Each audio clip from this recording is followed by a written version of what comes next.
అందరికీ నమస్కారం అండి. ఈరోజు టాపిక్ ఏంటి అంటే మొన్నటి నెలలోనేమో తండ్రులు చంపేశారు పిల్లల్ని. ఇప్పుడు ఈ నెలలోనేమో తల్లి చంపేయటం మొదలుపెట్టింది.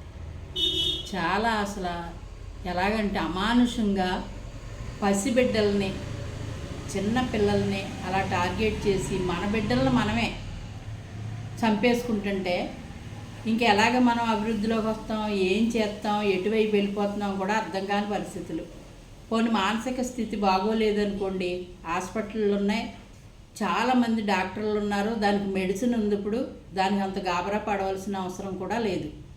ఇప్పుడు ఈ మధ్యకాలంలో నిజంగానే కరోనా వచ్చి తగ్గిన తర్వాత చాలామందికి డిప్రెషన్లు అయ్యి ఉంటున్నాయండి. మానసిక డిప్రెషన్ ఎక్కువ ఉంటుంది. అది మనం కూడా గమనిస్తున్నాం, చాలామందిలో ఉంటున్నాయి. అలాగే మన ప్రతి వాళ్ళకి కూడా ఉంటుంది, కొంచెం కాకపోతే కొంచెమైనా ఉంటుందండి. ఉన్నప్పుడు దాన్ని ఎలా అరికట్టుకోవాలి అనే ఒక ఆలోచన చేసుకుని భార్యాభర్తలు ఇద్దరు కూర్చుని మాట్లాడుకుని అప్పుడు కదా నిర్ణయం తీసుకుని దానికి మెడిసిన్ వాడి రెస్ట్ తీసుకుని జాగ్రత్తగా మసులుకుంటే ఇంతవరకు ప్రాణాంతకం వరకు రాదు కదండి. ఎంత అందంగా ఉన్నారండి ఆ పిల్లలు.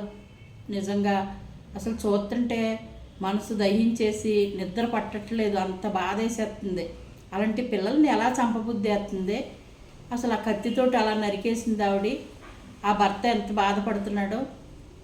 కొంచెం ఎర్లీగా చూసుకుని ఉంటే ఈ ప్రాబ్లం రాకపోనేమోనండి. ఏ ఇంట్లో అయినా సరే ఇక మీదటైనా ఏమన్నా చిన్న చిన్న ప్రాబ్లమ్స్ ఉంటే కూర్చుని మాట్లాడుకుని దాన్ని తీవ్ర స్థాయికి ఆందోళనకు గురయ్యి ప్రాణాలు తీసుకునే పరిస్థితికి వెళ్ళకుండా చూసుకోవాలండి. ప్రతి వ్యక్తులు జీవితం అనేది చాలా విలువైనది. మన పిల్లలు మనల్ని నమ్ముకుని మన దగ్గర ఉన్న పిల్లల్ని, కన్న పిల్లల్ని పెంచి ఎంతో అవస్థపడి ఆ బిడ్డలను కని పెంచి పెద్ద చేస్తున్నారు.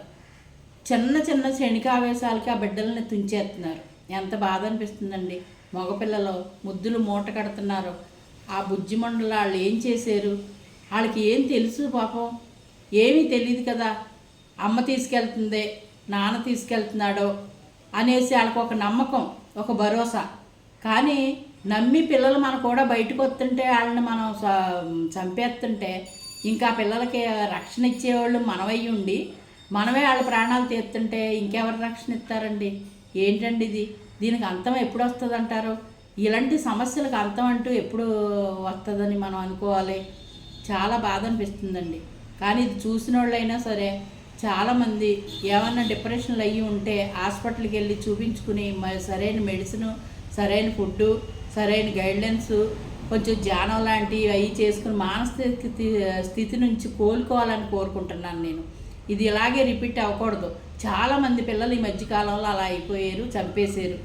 ఇల్లీగల్ కాంట్రాక్ట్ పెట్టుకుని ఒక తల్లి చంపింది, ఇప్పుడేమో డిప్రెషన్లోకి వెళ్ళిపోయి ఒక తల్లి చంపేసింది. మొన్నటి నెలలో ఇద్దరు తండ్రులు చంపేశారు.